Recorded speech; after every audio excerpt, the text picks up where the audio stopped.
시예배 시작하겠습니다. 137장 찬송하시겠습니다.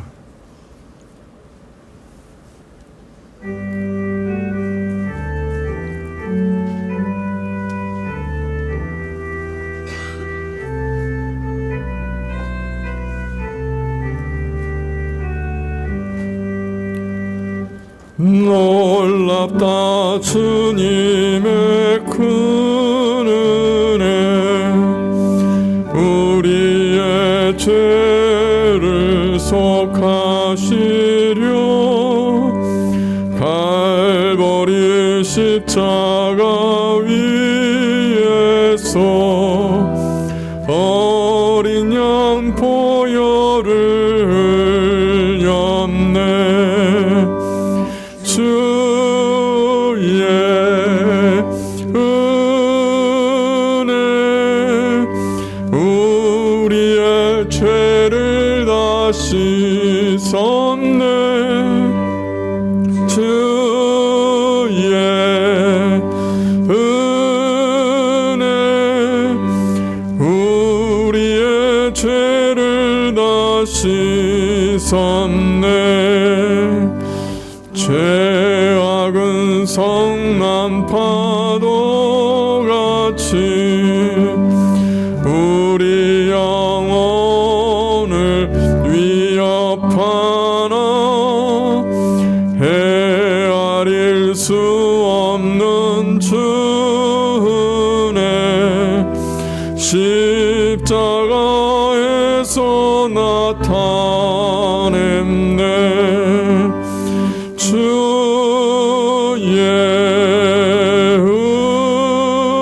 은혜, 우리의 죄를 다 씻었네. 주의 은혜, 우리의 죄를 다 씻었네. 죄악에 물든 영혼들을 주께서 피로 씻으시네.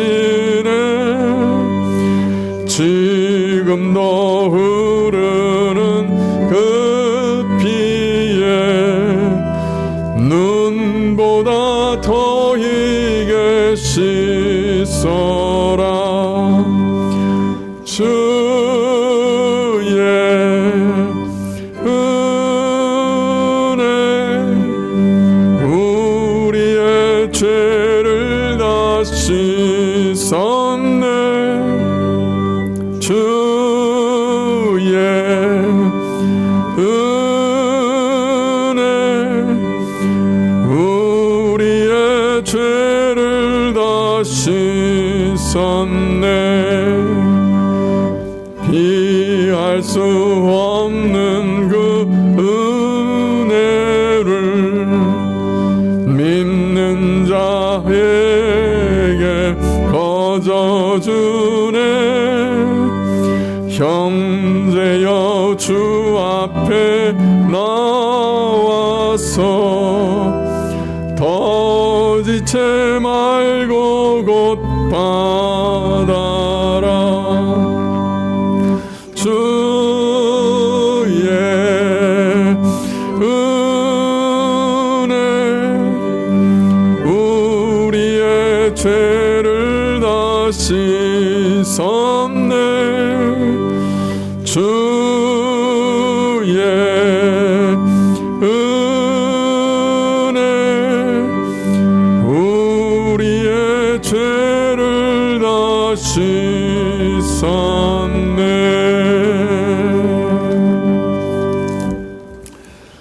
434장 한 장 더 찬송하시겠습니다.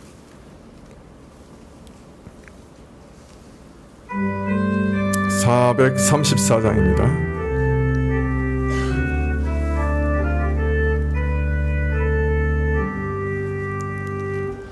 나의 갈 길 나가도록 예수 인도하시니 내 주 안에 있는 긍휼 어찌 의심하리요. 믿음으로 사는 자는 하늘 위로 받겠네. 무슨 일을 만나든지 만사 형통하리라. 무슨 일을 만나든지 만사 형통하리라.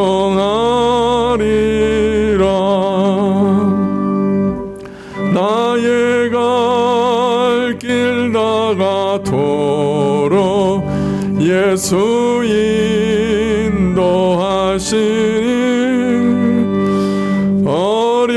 어려운 일 당함 때도 족하는 애 주시네. 나는 심히 고단하고 영혼 매우 가라나 나의 앞에 속에서 샘물 나게 하시네. 나의 앞에 반석에서 샘물 나게 하시네.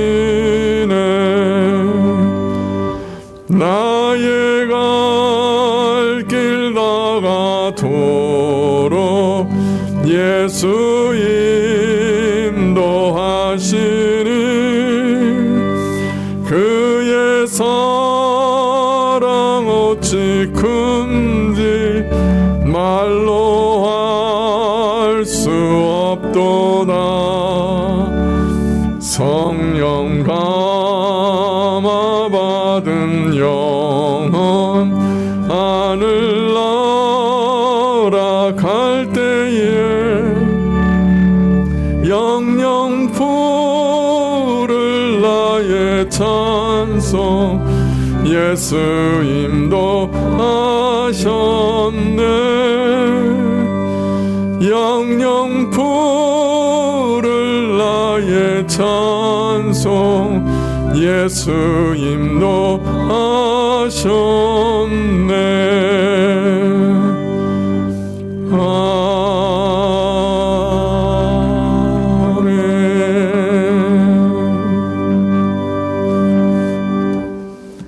예, 잠시 기도하시겠습니다. 아버지 하나님, 예, 오늘 또 수요일 저녁에 저희를 다시 불러 하나님께 예배드리게 하시니 참으로 감사합니다.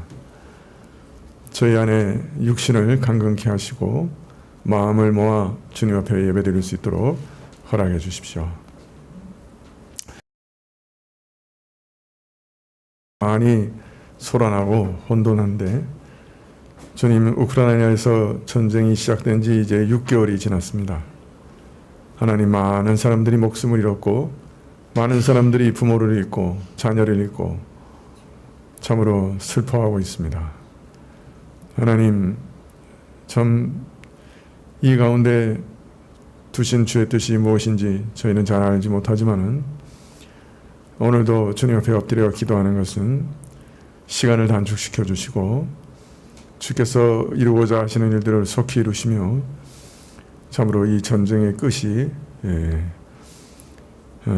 될 수 있도록, 주어질 수 있도록 도와주시기를 간절히 구합니다.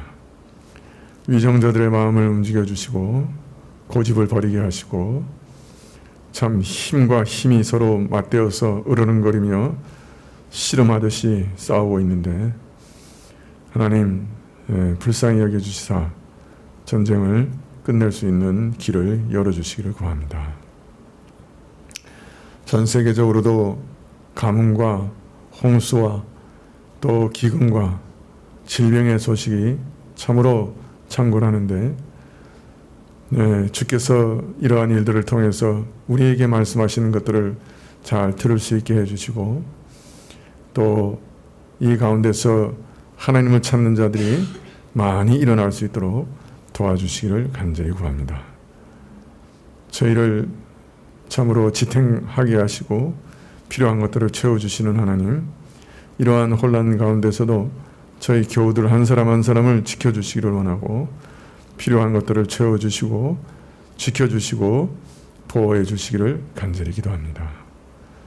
우리 자녀들을 참으로 생각할 때 이러한 험악한 세월 가운데서 하나님이 지키시지 않으면 단 하루도 살아갈 수 없는 것을 저희가 뼈저리게 느끼며 저희 자녀들의 일생도 주님 앞에 의탁하오니 저희 힘으로 할 수 없는 것 주께서 하시기를 기도합니다. 오늘도 말씀 주시기를 구하고 예수님 이름으로 기도합나이다. 아멘. 예, 말씀은 데살로니가 전서 5장 1절부터 5절까지 말씀입니다.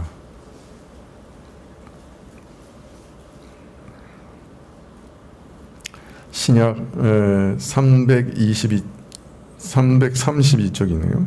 332쪽인데요.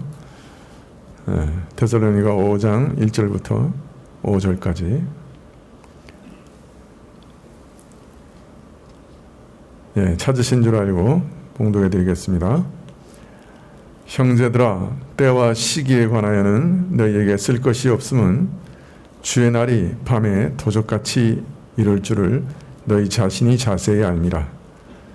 저희가 평안하다, 안전하다 할 그때에 잉태된 여자에게 해산의 고통이 이름과 같이 멸망이 홀연히 저희에게 이르르니 결단코 피하지 못하리라. 형제들아, 너희는 어둠에 있지 아니하매 그날이 도적같이 너희에게 임하지 못하리니 너희는 다 빛의 아들이요 낮의 아들이라. 우리가 밤이나 어두움에 속하지 아니하나니.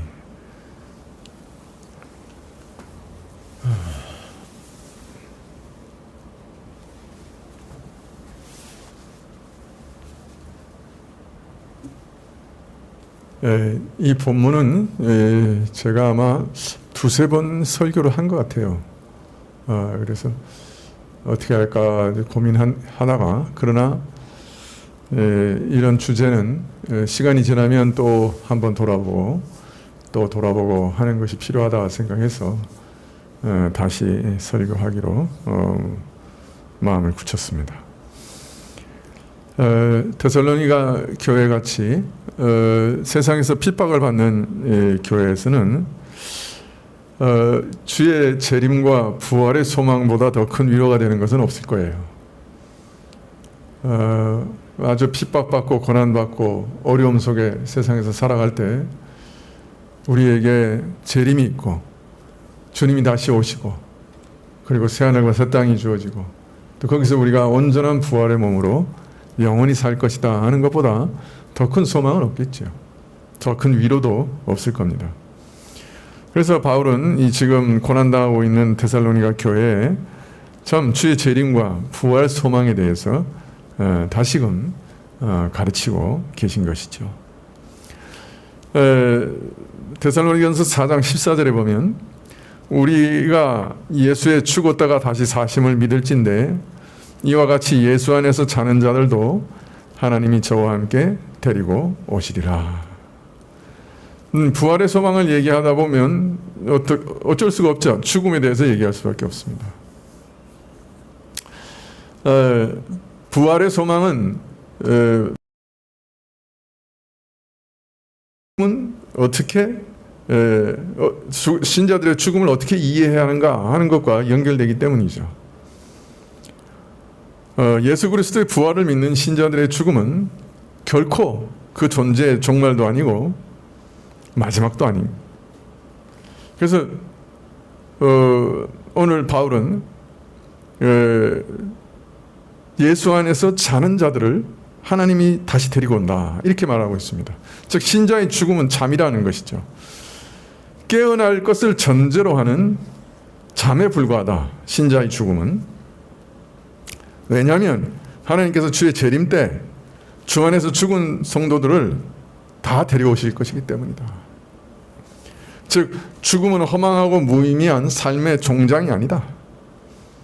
그리고 이어서 바로 예수님의 재림의 장면에 대해서 이야기를 큰 호령 소리와 함께 천사장의 소리와 하나님의 나팔 소리와 함께 천지가 떠나가며 주께서 하늘로부터 강림하실 때 주 안에서 믿음으로 죽은 성도들이 먼저 부활하여 일어날 것이요 육체를 입게 될 것이고 그때 죽은 자들 다 데리고 오실 거예요.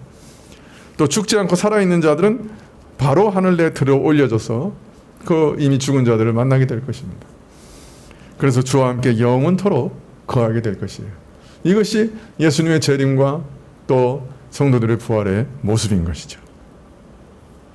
바울은 이처럼 주의 재림과 부활의 소망에 대해서 말씀하신 다음에 자연스럽게 이제 이 일이 언제 이루어지느냐? 주의 재림의 시기에 대한 논의로 넘어가게 됩니다. 모든 신자들의 몸의 부활은 주의 재림 때 이루어지는 것이므로 신자는 항상 주의 재림을 손꼽아 기다리게 되는 것이죠. 그래서 바울은 오늘 주의 재림의 시기에 관한 논란에 대한 교훈을 기록하고 있습니다. 먼저 5장 1절에 이렇게 얘기합니다. 형제들아 때와 시기에 관하여서는 너에게 쓸 것이 없다. 명백하게 이미 가르쳤다는 얘기죠. 사람이 어디 공원 같은 데 서서 자꾸 시계를 봅니다. 그러면 우리는 능히 짐작할 수 있죠. 저 사람이 지금 누구 기다리고 있구나.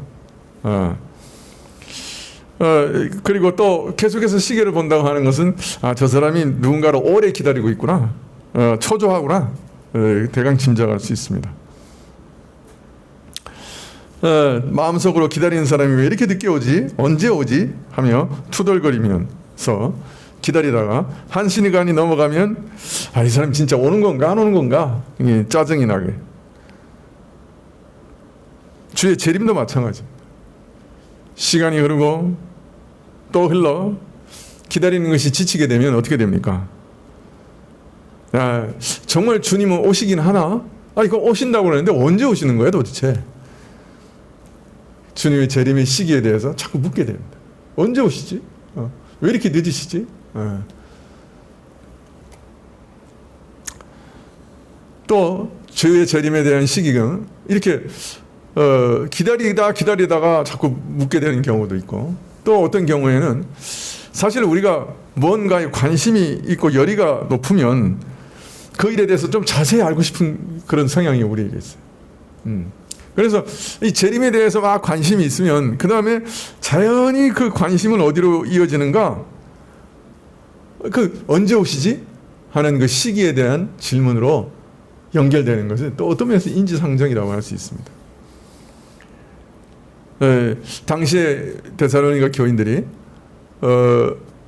모르겠습니다. 곧 오실 줄 알았는데 우리 믿은 후에도 왜 이렇게 안 오시지? 이렇게 의문을 표하고 있었는지도 모르겠고 또 어떤 면에서는 재림에 대해서 막 소망이 많이 크니까 이거 언제 오시는지 좀 알고 싶다 하는 열의에 가득 찼을 수도 있겠지요. 또 아까도 말씀드렸지만은 사는 것이 힘들어지면 어떻습니까? 이게 참 좀 예수님이 오시면 좋겠다. 그런 생각을 누구나 하게 됩니다. 우리가 신자가 보면 이렇게 보통 때는 재림에 대한 관심 없이 살아가다가 참 너무 어려운 일에 이렇게 부딪히면 어떻게 합니까? 사람이 죽을 수는 없고 그냥 밤에 잘 때 이거 오늘 밤에 그냥 주님 재림하시면 좋겠다. 여러분은 그런 경험이 있는지 모르겠지만은 하여튼 그런 생각을 품게 되기도 하죠. 이게 어렵고 힘들고 고통스러울 때 또 신자들은 자연스럽게 주께서 좀 오시면 좋겠다. 그래서 자꾸 간절하게 주의 재림의 시기를 알려고 하는 그런 관심이 생기기도 합니다. 그래서 계시록에도 보면 이 예수님의 재림 때까지 굉장히 많은 환난을 당할 거라고 이제 쭉 말씀하시잖아요. 그런 다음에 계시록 22장 20절에 마지막에 예수님께서 요한에게 내가 속히 오리라 이렇게 말씀을 하세요. 그러니까 요한이 주 예수여 오시옵소서 이렇게 대답하죠. 네. 근데 이 말을 가지고 사람들이 한마디 덧붙여서 항상 이렇게 생각을 해요. 주여, 주 예수여 어서 오시옵소서 이렇게. 그러니까 그 말에다가 항상 그런 생각을 덧붙여서 읽는 것 같아요. 예전에 신학교 시험을 보는데 사지선다형이 나왔어요. 성경 문제인데 계시록 22장 20절이 어느 게 맞느냐? 주 예수요 오시옵소서. 주 예수 그리스도요 오시옵소서.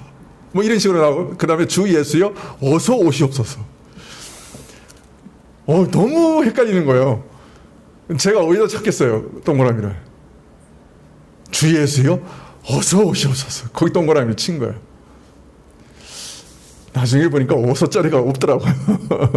근데 우리는 항상 그걸 읽을 때 어서 오시옵소서 이렇게 읽어가지고 이상하게 그 문제가 시험 문제가 그렇게 나오니까 어서 오시옵소서에다가 찍게 된다. 지금도 그 몇십 년 지났는데도 그 문제가 이렇게 생각이 납니다. 예. 기다리다가 지쳤든지 아니면 재림에 대한 관심이 깊든지 아니면 삶이 너무 고단하든지 간에 신자는 이상하게 재림에 대한 관심이 생기면 그거 언제 오실까 하는 시기에 대한 관심도 자연스럽게 생기는 거죠. 자, 그런데 이러한 관심과 질문은 사실은 예수님이 이 땅에 계실 때부터 있었던 거예요. 이 질문을 제일 먼저 언제 오십니까? 라고 하는 질문을 누가 제일 먼저 했냐? 그 예수님이 제자들이 제일 먼저 했어요. 사실은. 예수님께서 이제 예루살렘 성전을 보시면서 성전이 철저히 파괴될 것을 예고하셨죠. 예언하셨죠. 예루살렘 성과 성전이 돌 위에 돌도 하나 남지 않는다 할 정도로 철저히 파괴될 거다. 이렇게 얘기하시니까 제자들은 그 얘기를 들을 때 이거 세상의 종말에 대한 얘기구나. 아니 이 예루살렘하고 이 성전이 이렇게 파괴된다고 하는 거는 이건 세상의 종말이다. 그래서 묻기를 그러면 이 세상의 종말에는 어떤 징조가 있고 그러니까 이런 일이 일어나는 걸 아예 세상의 종말이라고 생각했으니까.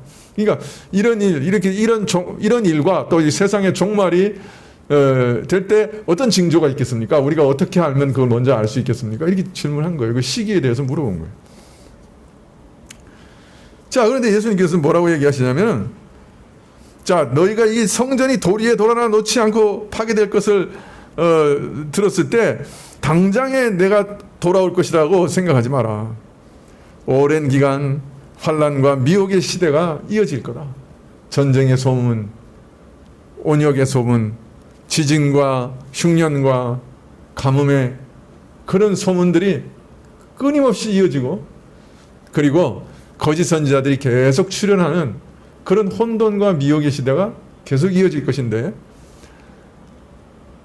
마지막 재림의 징조에 가장 중요한 것이 하나 있는데 그건 뭐냐면 복음이 땅끝까지 전파되면 그때 끝이 올 거다. 이렇게 얘기하셨어요.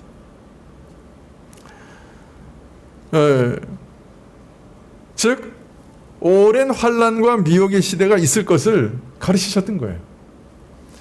그리고 복음이 땅끝까지 전파되는 오랜 시간이 필요하다고 가르치셨던 거예요.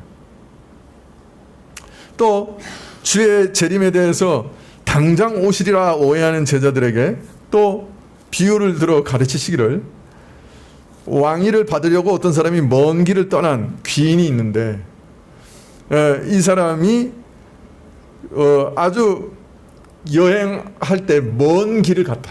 아주 먼 길을 갔다. 돌아올 때까지 그 왕권을 받아서 돌아올 때까지 많이 기다려야 할 거다. 그러니까 비유를 통해서 그렇게 가르치셨어요. 오래 걸린다. 그래서 오늘 말씀 1절에서 형제들아 때와 시기에 관하여는 너에게 쓸 것이 없다라고 말한 것은 아마 예수님께서 여러 번 거듭 세상 종말과 재림의 시기와 징조에 대해서 가르친 사실을 바울도 저들에게 가르쳤고 그래서 저들 이 사실을 이미 염두에 두고 예수님의 교훈을 염두에 두고 아마 이런 말씀을 하셨으리라 그렇게 생각이 듭니다. 자, 저희가 이 일에 대해 오랫동안 교회로부터 끊임없이 가르침을 받아왔음을 상기시키면서도, 자, 그럼에도 주께서 가르친 내용을 오늘 또 다시 반복해서 가르치시되 5장 2절에 주의 날이 밤에 도적같이 이룰 줄을 너희 자신이 자세히 알미라.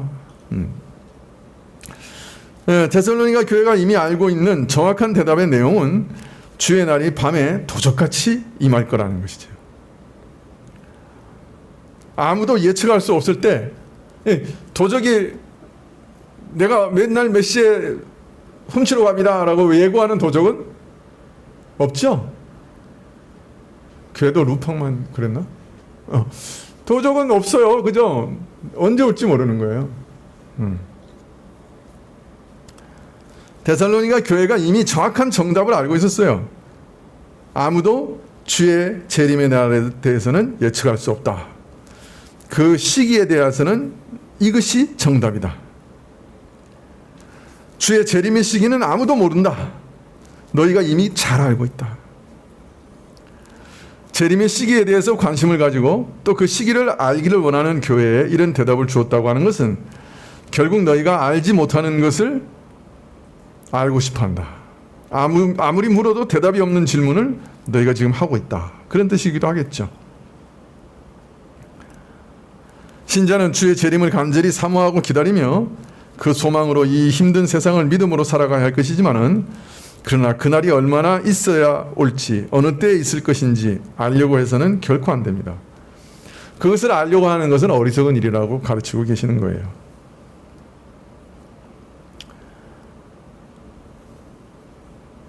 네, 예수님께서는 이것에 대해서 또 이렇게 가르치셨어요.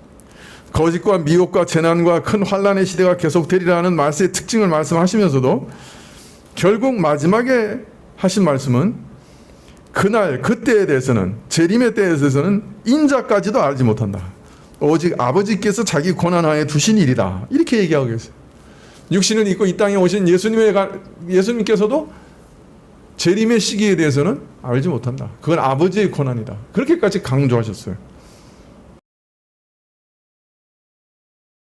네, 그래서 오늘 바울은 주께서 밤에 도적같이 이를 것이다. 그렇게 말씀하셨던 것입니다. 자, 그런 다음에 즉 주의 재림의 시기를 정확하게 예측할 수 없다. 그렇게 말씀하신 다음에 또 도적같이 임할 것이다 라는 말에 또 다른 뜻을 이렇게 설명합니다. 3절에 저희가 평안하다 안전하다 할 그때 잉태된 망이 호련히 저희에게 이르느니 결단코 피하지 못하리라. 세상 사람들은 예수님이 오실 때까지 평안하다 안전하다 생각할 거라는 거예요. 그래서 도적같이 임하게 된다는 거예요. 세상 사람들에게는. 이 말이 무슨 말이에요? 세상 사람들은 다 세상이 어려우면 말세다 이런 얘기 다 해요. 자기들도 해요. 그렇지만 실제로는 아무도 진짜 말세다고 생각하지는 않는 거예요. 그래도 이 땅은 살만하고 또 이 땅은 그래도 괜찮아. 이 땅이 이렇게 계속 될 거야. 라고 하는 막연한 믿음을 가지고 살아가는 거죠.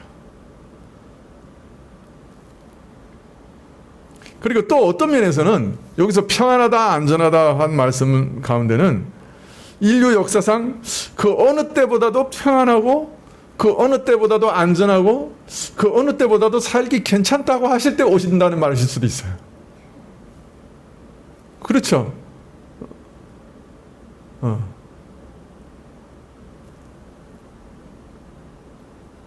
역으로 말하면 이 말은 아무도 주의 재림을 기대하거나 생각할 수 없는 그때 오실 거라는 거예요.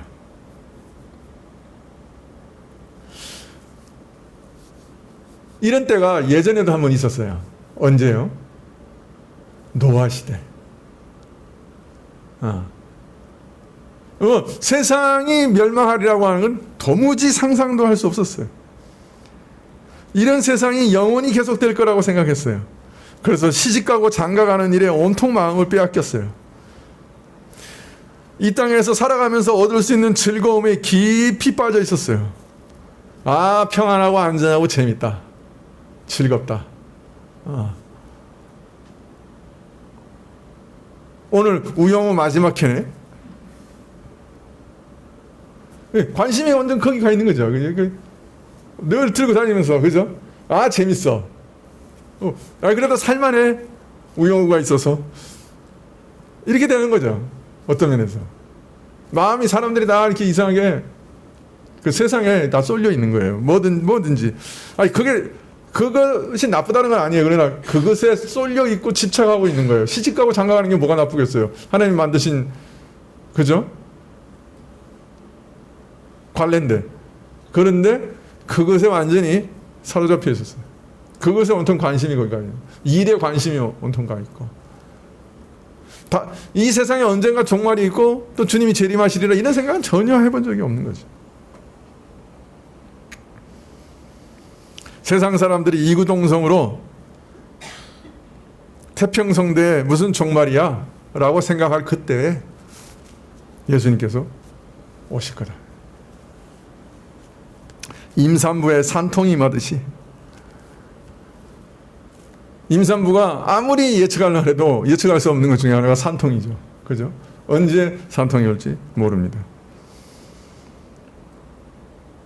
주의 재림도 그리할 것이다. 이처럼 불시에 주님을 맞이하기 때문에 피할 사람이 없어요. 다 덜크덩 그 날을 맞이하게 돼요. 임산부에게 산통이 임하듯이 멸망이 호련히 임하리니 아무도 피할 수 없다. 너무나 갑작스럽게 임하기 때문에 두 가지죠. 뭐 어떻게 옴짝달싹 할 수가 없어요. 너무나 갑작스럽게 임하기 때문에 피할 수가 없어요. 두 번째는 준비할 시간이 전혀 없어요. 그때라도 예수님께 나아가고 뭔가 예수님을 만나고 예수님을 믿고 성령을 받고 이럴 시간이 없는 거예요. 그냥 너무 순식간에 임하기 때문에 주의 재림이다 라는 것을 인지하는 그 순간에 준비할 시간이 없어요. 그래서 예수님께서도 열처녀 비유해서 이렇게 얘기해요. 신랑이로다 하는 외치는 소리가 있어요. 그죠? 네. 그래서 부랴부랴 기름을 준비하라고 법석을 떨지만은 기름 사러 갔다 온 사람들은 돌아보니 잔치문이 이미 닫혀 있어요. 준비할 여유가 없어요. 산통이 임하듯이 갑자기 오실 거예요.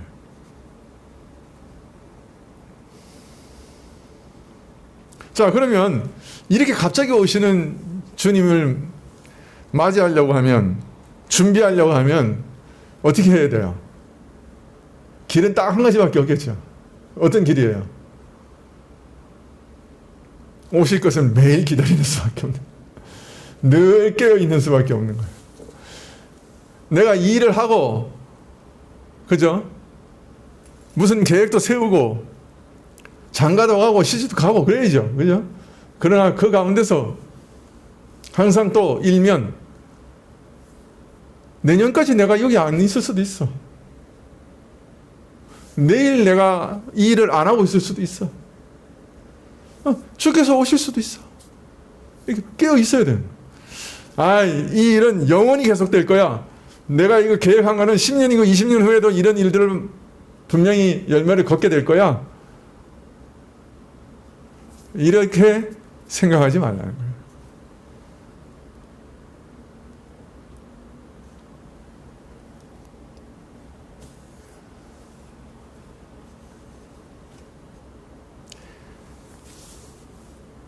네, 불신자에게는 파멸의 날로 도적같이 임할 이 날도 신자에게는 도적같이 임하지 않아요. 왜냐하면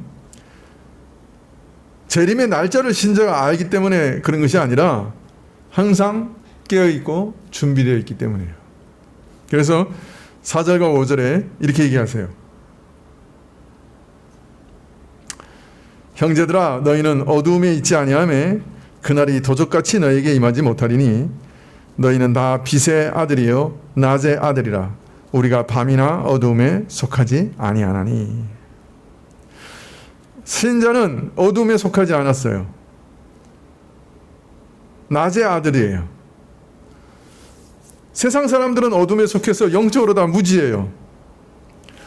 예수님의 재림에 대해서도 무지예요. 관심이 없어요. 그러나 그런 어두운 자들과는 달리 우리는 영적으로 비침을 받아 환한 빛 가운데 사는 자들이에요. 낮에 속했어요. 낮에 깨어서 사는 것처럼 깨어 사는 사람들이에요.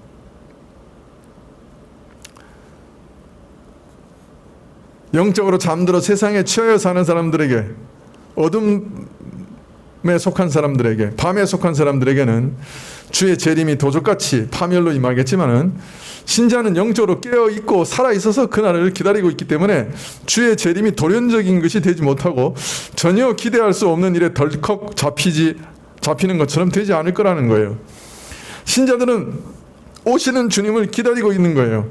그래서 언제라도 신랑이라 라는 소리 들으면 오셨네 하고 나가서 맞이할 수가 있는 거죠. 고대하는 마음으로 기다리고 있었기 때문에 밤중에 도둑같이 돌연히 갑작스럽게 예측할 수 없는 때 너무 황급하게 당혹스럽게 그렇게 주님을 만나게 되지 않을 거라는 거예요. 기다리고 있다가 오셨다. 주님을 기쁨으로 만나게 될 것이죠. 그래서 도적같이 너희에게는 임하지 않는다는 말은 몇 월 며칠 몇 날에 오신다는 것을 알려줬기 때문에 도적같이 임하지 않는다는 말이 아니고, 누구나 다 어떤 면에서는 예측할 수 없는 시기에 오겠지만은 주님을 늘 기다리고 있는 사람에게는 그것이 당혹스러운 일은 아닐 것이다. 도적같이 오시는 일이 아닐 것이다. 자, 그런데 문제는 초대교회부터 지금까지요, 예수님의 재림의 날짜를 알고 있다고 주장하는 사람들이 늘 나타났어요. 늘 나타났어요. 특히 교회가 고난당하는 시기에 또 주의 재림에 대한 기대가 높아질 때 이런 거짓 선지자들이 많이 나타나서 예수님 모년 모일 모초에 오신다. 그래가지고 교회를 어지럽혔어요. 기원 후 3세기인가? 어디에서 예수님 오신다 그래가지고 전부 성도들이 흰옷 입고 또 그거 나가가지고 맞이하려고 그랬어요. 구름 같은 성도들이. 이제 하도 오래되니까 이제 이름도 잊어버려요. 유 목사님 기억나세요?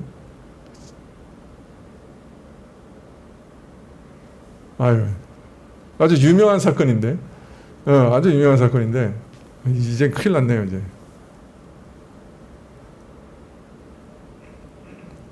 하여튼 흰옷 입고 다 나갔어요. 그때부터 시작해가지고 지금까지, 최근에 우리나라에서, 최근은 아니지만 1900 몇 년도에 다미 선교회 해가지고 또 아주 시끄러웠죠. 그래서 거짓 선지자로 일어나서 몇 년 몇 월 며칠 날 오신다. 그래서 교회를 어지럽히고 또 그걸 이용해가지고 또 사람들의 재물을 탈취하기도 했어요. 그 다미 선교회 들어가는 사람들 자기 재산 다 팔아가지고 들어갔어요. 험악한 세상 가운데 신자의 유일한 소망이 그리스도의 재림과 신자의 부활인데, 사단은 이걸 교묘하게 이용해가지고 교회의 믿음을 파산시키고 신자를 어지럽히는 일들을 지금까지도 행해왔어요. 사실 때로 사람들은 기도하다가 이상한 소리를 듣기도 해요. 제가 그 당시에 어느 학교에서 선교단체 간사를 했는데, 여학생 둘이서 지하에서 기도하다가 둘이 동시에 음성을 들었어요. 예수께서 몇 년 몇 월 며칠 날 오신다. 그 다미 선교회 유행할 때 그런 일들이 많이 있었어요. 저한테 찾아왔어요. 우리가 둘이 동시에 그 얘기를 들었습니다. 그래서 제가 그랬어요. 야, 내가 아니라 그래도 니들 믿지는 않을 거 아니야. 니들이 직접 들었다니까. 근데 성경은 분명 아니라고 그랬다. 그러니까 딴소리 하지 말고 열심히 공부하면서 그날 기다려보자. 안 오셨죠?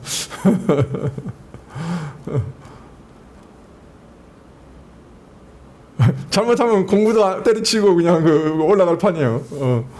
그래서 성경의 원리는 예수님도 모른다고 그러셨던 건데, 절대로 우리가 알 수 없다. 니들이 음성을 들었다 해도 그 잘못 들을 수 있어. 그러니까 공부 열심히 하고 그때까지 기다려보자. 야, 그날 오신다고 해도 우리가 열심히 공부하다가 만나야지. 야, 아무 일도 안 하고 만나라고 하는 그런 일은 없다. 근데 신기하잖아요. 둘이서 기도하는데 동시에 두 사람이 같이 들었다고. 뭔가 있었던 거죠. 소리 들은 게. 악한 영들이 이런 장난해요. 아니, 온 교회에서 갑자기 뭐 수십 명이 같이 들었다 그러면 어떻게 되겠어요? 교인들이 다 그렇게 믿겠죠. 야, 맨날 오신단다. 야, 이거 한 2년밖에 안 남았는데 야, 우리 다 재산 다 팔고 예배 드리고 말씀만 듣자. 이렇게 할 수도 있는 거죠.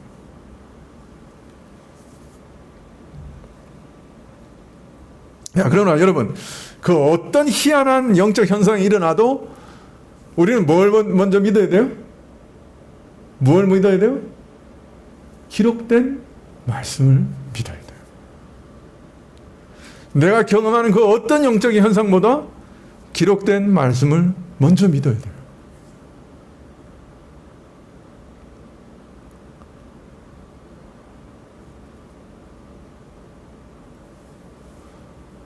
그래도 다행히 그 두 학생은 공부 잘하고 그래가지고 또 지금 전문직에 잘 일하고 있어요.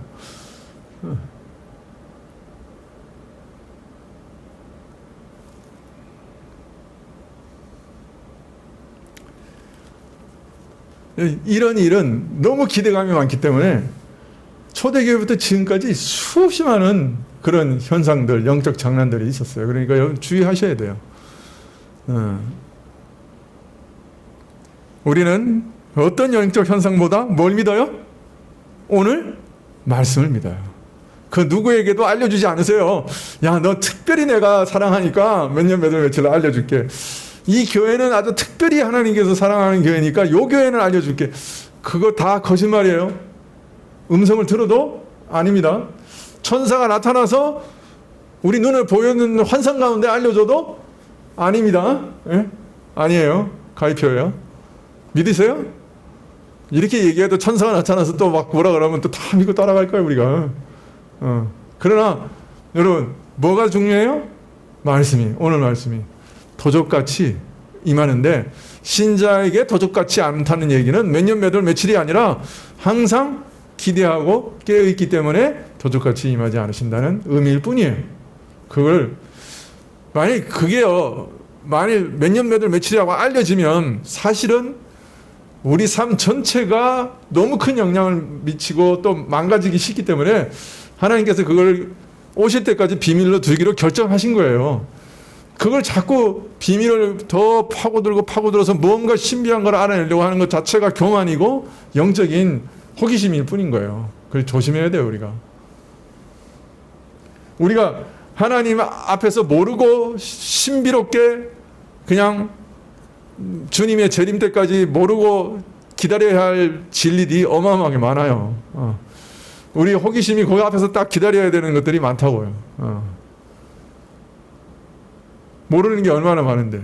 하나님이 창조하시기 전에, 이 세상을 창조하시기 전에 뭐 하셨나? 우리 몰라요. 그죠? 모르는 게 얼마나 많은데요.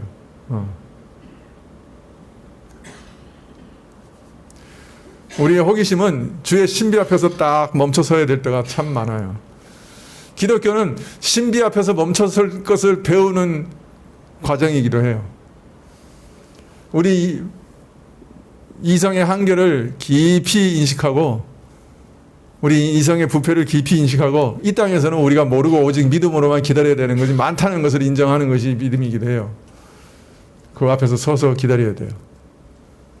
어느 것이 알려졌고 어느 것은 알려지지 않았느냐 하는 것을 분별하는 것도 기독교 신앙의 성장이기도 해요. 이거는 내가 모를 수밖에 없는 거구나. 그걸 기다리는 거예요. 그래서 오묘한 것은 주께 속하였고 드러난 것은 우리로 믿고 순종하기 위해서 드러내신 거예요. 그러니까 오묘한 것은 하나님께 맡겨야 돼요. 예수님의 재림의 시기도 뭐에 속한 거예요? 오묘에 속한 거예요.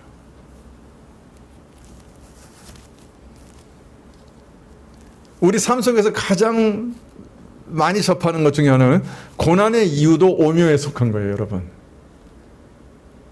그 교회 안에서 많은 사람들이 고난을 당하면 옆에 와서 얘기하는 사람들이 많아요. 아, 당신 이것 때문에 그런 고난을 당하는 것 같아. 또 권사님한테 찾아가면 권사님 너 이것 때문에 고난을 받았어. 뭐, 그죠? 그리고 자기도 뭔가 이렇게 기도하다 보면 아, 내가 이래가지고 고난을 받는 것 같아. 네, 성경에서요 분명한 것은 고난의 이유는 오묘에 속해요. 물론 하나님 앞에서 회개하는 건 참 좋은 일이에요. 참 좋은 일이에요. 우리가 이것 때문에 혹시 고난을 받는지도 몰라. 그래서 내가 회개하는 건 참 좋은 일이에요. 그냥 그 고난은 오묘에 속하는 거예요.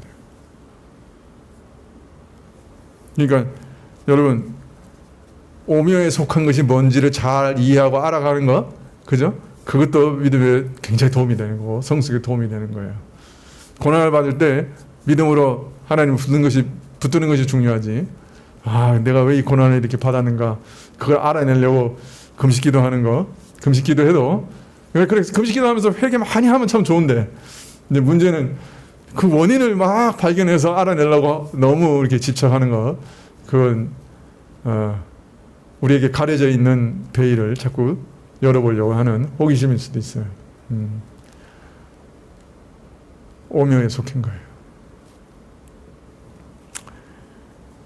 자, 그러나 신자에게 있어서 이 역사의 종말 또 주의 재림에 대한 믿음은 너무너무나 중요해요. 사람 인생이 이 땅에 태어나서 죽기까지 시종여일하게 행복에 겨운 것 아니죠. 그죠? 뭐 다른 종교에서도 인생은 고해라고 얘기하는 것만큼 고통의 바다라고 표현할 만큼 인생이 고난이 많죠. 자, 이런 괴로움 많은 인생 가운데 마지막 종말에 대한 생각과 믿음이 어떤가에 따라 그 사람의 삶은 굉장한 차이가 납니다. 여러분, 마지막 날이 있고 마지막 심판이 있고 재림이 있다고 하는 사람의 삶의 태도와 죽으면 그냥 흙으로 돌아간다고 생각하고 살아가는 사람의 태도가 어떻게 같을 수 있겠어요? 오늘 먹고 마시고 놀자. 내일 죽을 테니까 오늘 먹고 마시자. 그런 막장 인생을 살아가는 사람들, 그럴 수밖에 없잖아요. 내일 죽는데, 그죠? 오늘 먹고 마실 거 아니에요. 그런 막장 인생으로 살아갈 수밖에 없는 거예요. 그러나 예수님의 재림과 마지막 영광스러운 나라에 대한 소망이 있는 사람은 그렇게 살 수 없죠. 지금 핀란드 여자 총리가 그냥 아주 여자 총리로서 아주 샤프하고 멋있다고 막 나토에 가입했다고 난리를 피더니 또 아주 집에 어디 사택에선가 어디서 막 난장판 파티를 벌려가지고 마약했느냐 안 했느냐 막 이래가지고 난리가 났어요. 내일 죽을 것 같이 먹고 마셨던 것 같아요.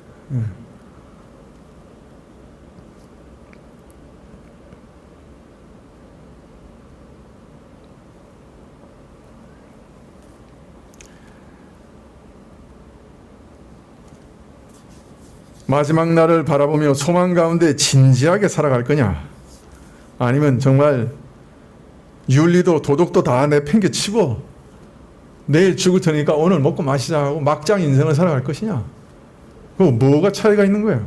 마지막 날에 대한 믿음의 차이가 있는 거예요. 극단적으로 이 세상에서 올바르게 살아가기 위해서도 마지막 날에 대한 소망 없이는 올바른 인생 살아갈 수 없어요.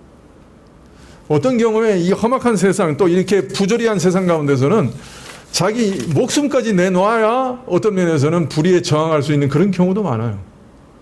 자, 그런데 마지막 날에 대한 부활의 소망이 없는데 어떻게 목숨을 내놓겠어요?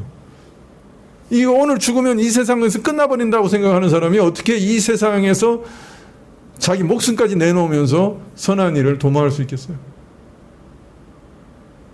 어떤 면에서는 이 땅에서 선하게 살아가는 힘의 근본 동력도 마지막 날에 대한 믿음 때문에 오히려 더 힘을 얻게 되는 것이죠.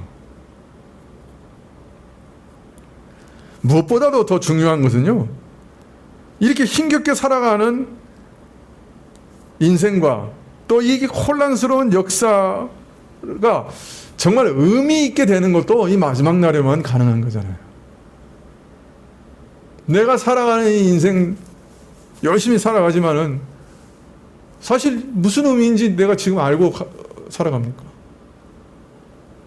이 참 씨름하는 이 인류의 역사가 무슨 의미가 있는지 정말 이 땅에서 우리가 알고 있습니까?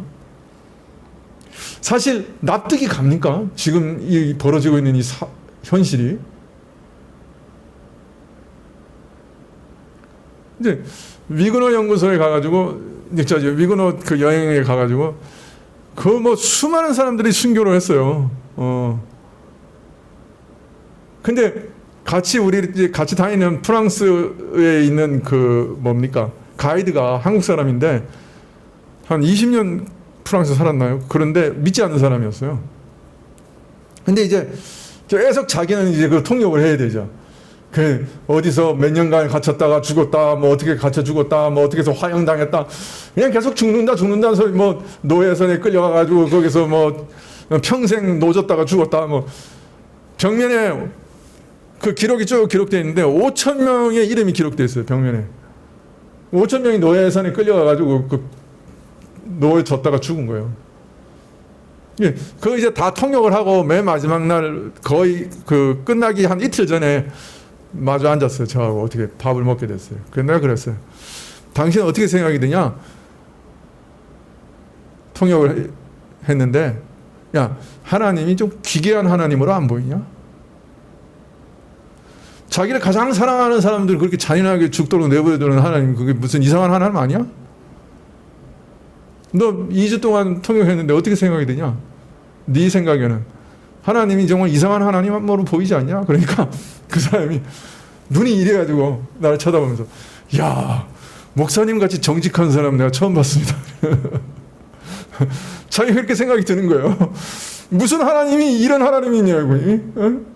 그 자기를 그렇게 사랑하는 사람들이 그렇게 죽고 그렇게 화형당하고 그럴 때가 뭐 침묵하고 있는 게, 이 하나님은 도대체 무슨 하나님이야 이거. 내가 그 얘기를 하니까 이 사람이 눈이 진짜 이만해가지고, 그래서 내가 그 다음 얘기했어요. 야, 부활이 없으면 이 사람들이 세상에서 제일 불쌍한 사람들이야. 그렇지만 부활이 있으면 이 사람들은 세계에서 제일 행복한 사람들이야. 너에게는 이 땅의 인생의 의미가 어떻게 생각이 들어? 예수님 없이 네 사는 인생이 무슨 가치가 있어? 내가 그랬어요. 맨 마지막 날 비행장에서 인사하면서 그러더라고. 목사님, 정말 목사님 말씀이 오랫동안 남겠습니다. 그리고 인사를 하더라고. 여러분, 그렇잖아요. 마지막이 없으면 무슨 의미가 있어요, 우리 인생이? 이 역사가 무슨 의미가 있어요?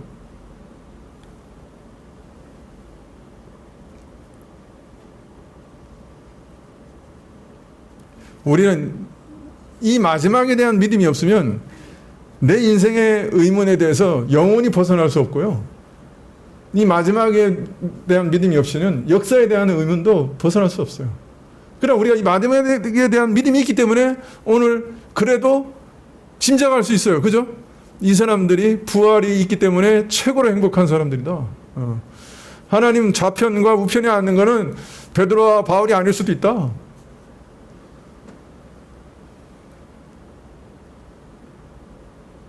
대강 알 수 있어요.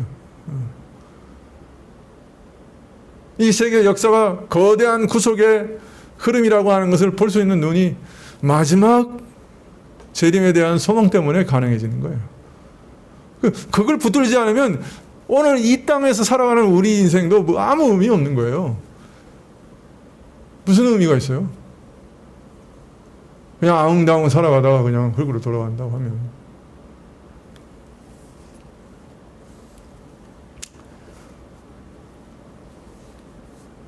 자, 그런데 이제 문제는, 이게 예수님 오시는 걸 기다리는 거예요.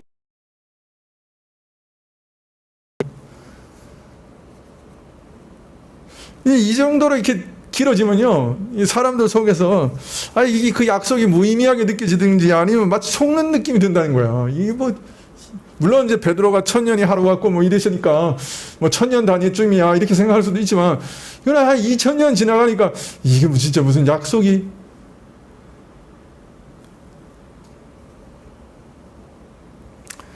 그래서 우리가 영적인 이런 긴장을 견뎌내지를 못해요.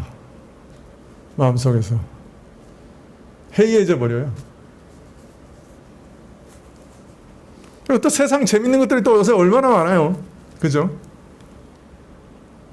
그래서 속으로 이렇게 생각해요. 아이, 빨리 오시면 안 되는데, 큰일 나는데, 이게 우영 16회는 보고 오셔야지. 이리 된다니까.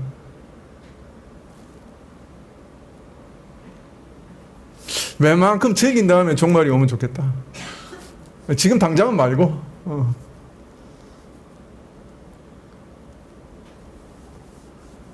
한두 번 결심해서 이런 설교 들으면, 아, 이제부터 깨어서 예수님 오시는 것을 기대하고, 그러다가 어느 순간에 보면 잊어버려요. 그냥 아주 까맣게 잊어버리고 살아가는 거예요.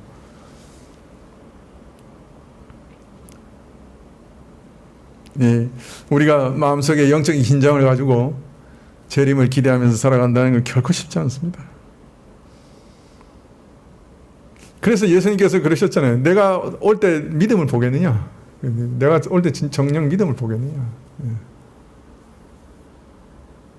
그 자신의 억울함을 탄원하는 그 과부처럼 끊임없이 주께서 주의 나라를 언제 회복하시겠습니까?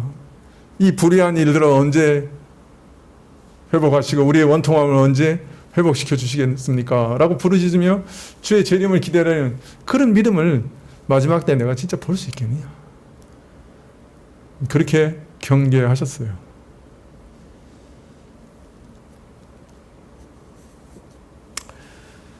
우리의 연약함을 아시고 그렇게 경계하신 것이죠. 그러니 우리 또 우리 연약함을 고백하면서 계속해서 깨어있을 수 있게 해주시도록 기도해야 되겠습니다.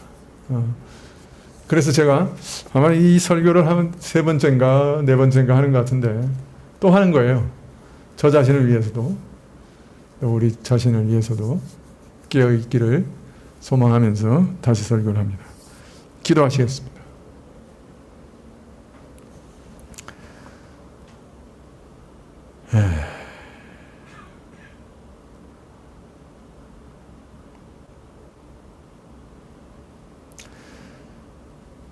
주님과 날마다 교통하는 일 없이 또 엎드려 우리의 억울함과 답답함을 아뢰며 호소하는 기도 없이 어떻게 깨어 경성할 수 있겠습니까? 저희 연약함을 주께 아뢰오니 날마다 하나님과 교통할 수 있게 해주시고 날마다 우리의 답답함과 원통함을 간구하는 은혜를 저에게 허락해 주십시오. 주의 말씀 가운데 위로를 얻고 깨어 경성하는 은혜를 얻게 해주십시오. 날마다 주를 의식하며 동행하며 살아가다가 주의 재림을 만나게 하시고 주 앞에 영원토록 서게 해주십시오. 예수님의 이름으로 기도합나이다. 아멘. 예, 주기도문으로 예배를 마치겠습니다. 하늘에 계신 우리 아버지시여, 이름이 거룩히 여김을 받으시오며 나라의 임하옵시며 뜻이 하늘에서 이룬 것 같이 땅에서도 이루어지이다.